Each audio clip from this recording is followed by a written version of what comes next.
Mahanadi serial prediction பார்க்குறதுக்கு முன்னாடி யாராவது நம்ம சேனலுக்கு புதுசாக வந்ததுங்கன்னா நம்ம சேனலை சப்ஸ்கிரைப் பண்ணிக்கோங்க. விஜய் காவேரி சீக்கிரம் சேரணும்னு யாரெல்லாம் நினைக்கிறீங்களோ இந்த வீடியோக்கு ஒரு லைக் போட்டுருங்க. இங்கே காவேரி சாரதா கிட்ட தான் கர்ப்பமாக இருக்கிறத சொன்னதும் சாரதா இப்படி இடியை தூக்கி தலையில் இறக்கிட்டேரி அப்படின்னு சொல்லிட்டு அழுகுறாங்க. இது அப்போவே சொல்லியிருக்கலாம்லடி, அந்த அம்மா வந்து உன்னை அவ்வளோ தூரம் பேசுனாங்களே, அப்போவே நீ அவங்க வாய் அடைக்கிற மாதிரி இப்படி ஒரு வார்த்தை சொன்னேன்னா அவங்க அமைதியாக போயிருப்பாங்களடி அப்படி சொல்லிட்டு சாரதா சொல்கிறாங்க. உடனே காவேரி இருந்துக்கிட்டு என்னன்னு சொல்லம்மா, அவங்க நான் விஜயோட சேர்ந்து வாழக்கூடாதுன்னு சொல்லிக்கிட்டு இருக்காங்க. அப்படி இருக்கும்போது நான் கர்ப்பமா இருக்கிறத சொன்னா, அவங்க என்ன முடிவெடுப்பாங்கன்னு எனக்கு தெரியலையேம்மா! அப்படி சொல்லிட்டு காவேரி அழுகுறாங்க. இந்த நேரத்தில குமரன் இருந்துக்கிட்டு, "காவேரி நீ ஒண்ணும் வருத்தப்படாத. நம்ம தாத்தா கிட்ட போய் பேசலாம். தாத்தா வந்து இதுக்கு நல்ல பதில் சொல்லுவாங்க. அவருக்கு இந்த விஷயம் தெரிஞ்சிருக்கிறதுக்கு வாய்ப்பே இல்ல. தாத்தா வந்து எப்பவுமே நியாயமா தான் முடிவெடுப்பாரு." அப்படி சொல்லிட்டு குமரன் சொல்லிக்கிட்டு இருக்காங்க. உடனே கங்காவும், "ஆமா, மாமா சொன்ன மாதிரி நம்ம போயிட்டு தாத்தா கிட்ட பேசலாம். தாத்தாவுக்கு விஜய் தான் டிவோர்ஸ்க்கு சம்மதம் சொன்னாங்களான்னு சொல்லிட்டு கூட தெரிஞ்சிருக்கிறதுக்கு வாய்ப்பு இருக்கு காவேரி. நம்ம போகலாம்." அப்படி சொல்லிட்டு கங்காவும் சொல்றாங்க. சாரதாவும், என்னமோ சொல்றீங்கடி. ஒரு வேள அவரும் இதுக்கு உடந்தையா இருந்தாங்கன்னா, நம்ம என்ன பண்ண? என்னுடைய பிடிவாதம் தான் இப்படியெல்லாம் நடந்துருச்சு." அப்படி சொல்லிட்டு சாரதா ரொம்ப வருத்தப்பட்டு அழுதுகிட்டே இருக்காங்க. ஒன்னவும் பாட்டி இருந்துக்கிட்டு காவேரி கிட்ட, "நீ ஒண்ணும் வருத்தப்படாத காவேரி. அந்த பையன் உன்ன விட்டுட்டு போக மாட்டான். உன்ன எப்படியும் சேர்த்து கூப்பிடுறதுக்காக தான் வருவான்." அப்படின்னு சொல்லிட்டு பாட்டி வந்து ஆறுதலா பேசிக்கிட்டு இருக்காங்க. உடனே சரி எல்லாரும் இப்பவே கிளம்பலாம் விஜய் வீட்டுக்கு அப்படி சொல்லிட்டு முடிவு பண்ணி அங்கேருந்து கிளம்பி விஜய் வீட்டுக்கு வர்றாங்க. வந்ததும் வாசல்ல பாட்டி பார்த்துட்டு, "அங்க அவ்வளோ தூரம் வந்து திமிரா பேசுன. இப்ப எதுக்குடி இங்க வந்திருக்க?" அப்படின்னு சொல்லிட்டு கத்துறாங்க. ஒன்னவும் அந்த இடத்துல தாத்தாவும் வர்றாங்க. தாத்தா வந்தோனயும், "என்ன சாரதா, வீட்டுக்கு வந்தவங்கள இப்படியா அவமானப்படுத்துற மாரி பேசுவ?" அப்படிங்கிறாங்க. ஒன்னவும், "நான் அவ வீட்டுக்கு வரக்கூடாதுன்னு சொல்லிக்கிட்டு இருக்கேன். டிவோர்ஸ் பண்ணணும்னு சொல்லிக்கிட்டு இருக்கேன். நீங்க என்னன்னா அவகிட்ட நான் உபசரிக்கையா பேசணும்னு சொல்லிக்கிட்டு இருக்கீங்க." அப்படின்னு சொல்லிட்டு பாட்டி சொல்லிக்கிட்டு இருக்காங்க. உடனே தாத்தா இருந்துட்டு, "நீங்க ஒண்ணும் வருத்தப்படாதீங்கம்மா. நீங்க உள்ள வாங்க. என்ன விஷயமா வந்திருக்கீங்க?" அப்படி சொல்லிட்டு தாத்தா கேட்குறாங்க. உடனேவும் சாரதா இருந்துக்கிட்டு, "ஐயா, உங்களுக்கு அந்த டிவோர்ஸ் விஷயம்லாம் தெரியுமாய்யா? அந்த விஜய் தம்பிக்கும், காவேரிக்கும் டிவோர்ஸ் பண்றத பத்தி அந்த அம்மா வந்து வீட்ல பேசுனாங்கய்யா." அப்படி சொல்லிட்டு சாரதா சொல்லிக்கிட்டு இருக்காங்க. உடனேவும் இங்க காவேரி கிட்ட பாட்டி வந்து, "அத போட்டு குடுக்குறதுக்காக தான் நீங்க வந்தியா? நல்ல குடும்பத்தில பிரச்சனை உண்டு பண்றதுக்குன்னே வந்துடுவீங்களே." அப்படி சொல்லிட்டு பாட்டியும், விஜய் சித்தியும் சொல்லிக்கிட்டு இருக்காங்க. தாத்தா இருந்துக்கிட்டு, "கல்யாணி அமைதியா இரு. அவங்க என்ன சொல்ல வராங்கன்னு கேட்க விடு." அப்படி சொல்லிட்டு தாத்தா சொல்றாங்க. உடனேவும் சாரதா இருந்துக்கிட்டு, "ஐயா, விஜய் காவேரிக்கும் டிவோர்ஸ் பண்ண முடியாது. காவேரி விஜய் தம்பிக்கு டிவோர்ஸ் குடுக்க மாட்டா. அவங்க 2 பேரும் சேர்ந்து வாழணும்னு தான் நான் நினச்சுக்கிட்டு இருக்கேன்." அப்படின்னு சாரதா சொல்றாங்க. உடனே உன் தாத்தா இருந்து, "நல்ல முடிவு தான்." அப்படி ஆனா இப்ப விஜய் எங்க இருக்கான்னு தெரியலையேம்மா, வெளியில இருக்கிறாங்க. நீங்க ஒண்ணும் விஜய்க்கு தெரியாம டிவோர்ஸ்லாம் குடுக்க வேண்டாம். விஜய்க்கு இந்த விஷயம் தெரியாது." அப்படின்னு சொல்லிட்டு தாத்தா சொல்றாங்க. உடனேவும் சாரதா இருந்துக்கிட்டு, "விஜய்க்கு தெரியாதா? விஜய் தம்பிக்கு தெரியாம தான் இந்த டிவோர்ஸ் விஷயத்த நீங்க முடிவு பண்ணீங்களா?" அப்படின்னு சொல்லிட்டு கேட்குறாங்க. உடனேவும் அ ச காவேரி இருந்துட்டு, "அதான் நான் அப்பவே சொன்னேனே, விஜய் என்ன டிவோர்ஸ் பண்றதுக்கு சம்மதிச்சிருக்கவே மாட்டாரு. இந்த பாட்டி தான் ஏதோ பொய் சொல்றாங்கன்னு நான் சொன்னேன்ல. இப்ப தெரியுதா உண்மை?" அப்படி சொல்லிட்டு காவேரி சொல்லிக்கிட்டு இருக்காங்க. "எனக்கு தெரியும்டி விஜய் கிட்ட எப்படி டிவோர்ஸ் வாங்கணும்னு சொல்லிட்டு." அப்படின்னு சொல்லிட்டு எங்க பாட்டி சொல்லிக்கிட்டு இருக்காங்க. தாத்தா இருந்துக்கிட்டு, கல்யாணி அமைதியா வாய மூடி இரு." அப்படி சொல்றாங்க. உடனே சாரதா வந்துட்டு, "இனிமேலும் 2 பேத்தையும் பிரிச்சு வைக்கணும்னு எனக்கு எந்த அவசியமும் இல்லையா. 2 பேரையும் சேர்த்து வைக்கிறதுக்கு காவேரி வயித்துல ஒரு குழந்தை வளருதுயா." அப்படி சொல்லிட்டு சொல்லிக்கிட்டு இருக்காங்க. தாத்தா கிட்ட காவேரி கர்ப்பமா இருக்கான்னு சாரதா சொன்னதும் தாத்தா ரொம்ப சந்தோஷப்படுறாங்க. இந்த நேரத்துல பாட்டி இருந்துக்கிட்டு, "என்னது காவேரி கர்ப்பமா இருக்கிறாளா? கர்ப்பமா இருக்கான்னா, அதுக்கு வந்து விஜய் தான் காரணமா?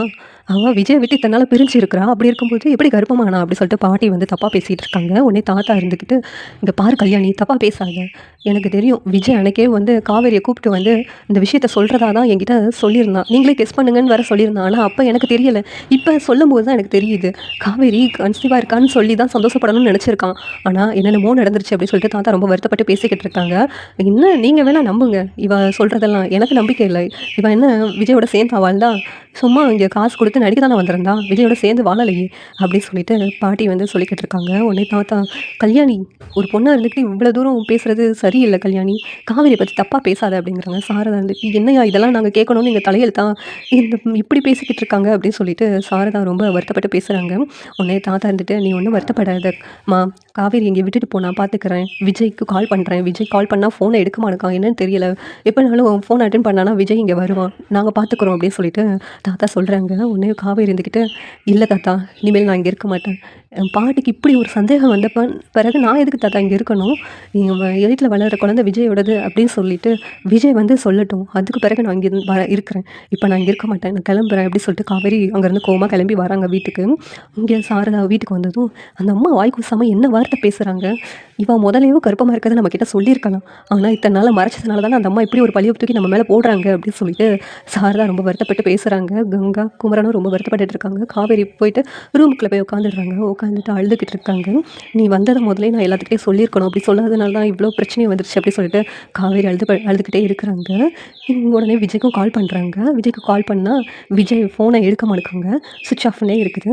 உடனே என்ன பண்ண விஜய் ஃபோன் எடுக்க மாட்டேங்காங்களே அப்படி சொல்லிட்டு, இனிமேலும் நான் எதுக்கு உயிரோடு இருக்கணும்? என்னை பற்றி இவ்வளோ மோசமாக எல்லாரும் தப்பாக பேசுகிறாங்க. அப்படி இருக்கும்போது நான் உயிரோடவே இருக்க மாட்டேன் அப்படின்னு சொல்லிட்டு காவேரி வந்து தப்பான முடிவு எடுக்கிறாங்க. சூசைட்க்கு ட்ரை பண்ணுறாங்க.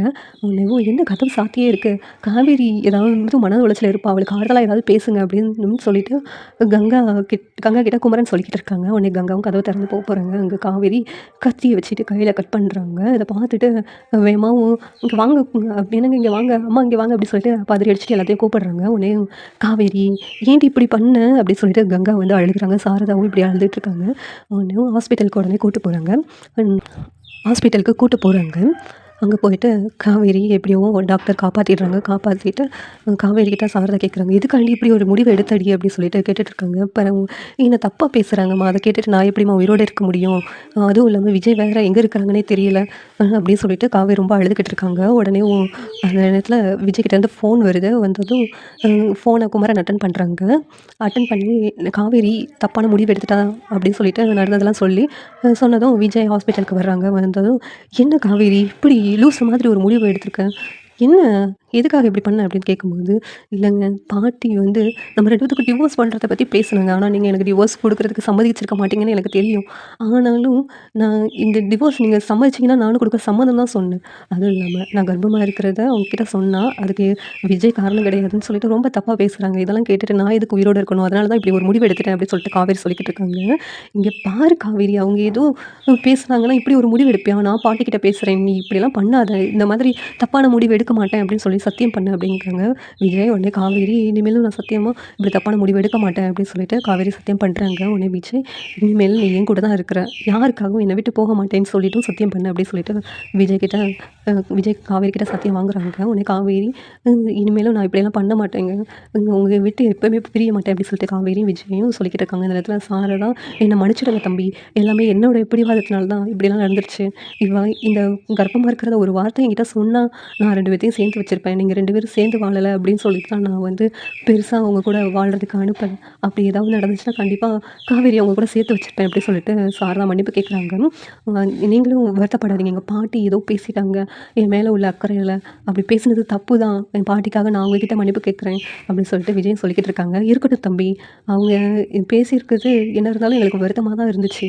ஆனால் நீங்கள் வந்து காவேரிக்கு சப்போர்ட்டாக பேசிகிட்டு இருக்கீங்களா, அதை நினச்சி எங்களுக்கு சந்தோஷமாக இருக்குது" அப்படின்னு சொல்லிட்டு விஜய் பார்த்து சாரதா சொல்லிக்கிட்டு இருக்காங்க. உடனே விஜய் காவேரி கூப்பிட்டுட்டு, "நான் வீட்டுக்கு போகிறேன்" அப்படின்னு சொல்லிட்டு சொல்கிறாங்க. உடனே பாட்டி ஏதாவது சொல்லுவாங்கள்ல அப்படின்னு சொல்லிட்டு காவேரி கேட்கும்போது, "பாட்டி என்ன சொன்னாலும் நான் சமாளிச்சுக்கிறேன். தாத்தா இருக்கிறாங்கல்ல, தாத்தா எனக்கு சாதகமாக தான் பேசுவாங்க" அப்படின்னு சொல்லிட்டு விஜய் சொல்லிக்கிட்டு இருக்காங்க. விஜய் காவேரி ரொம்ப சந்தோஷமாக பேசிக்கிட்டு இருக்காங்க. இந்த சீரியல் எப்படி இருந்தால் நல்லாயிருக்கும் நீங்கள் நினைக்கிறீங்கன்னு கமெண்ட் பண்ணுங்கள். இந்த வீடியோ பிடிச்சிருந்தா லைக் பண்ணுங்கள், ஷேர் பண்ணுங்கள், சப்ஸ்கிரைப் பண்ணுங்கள். தேங்க்யூ.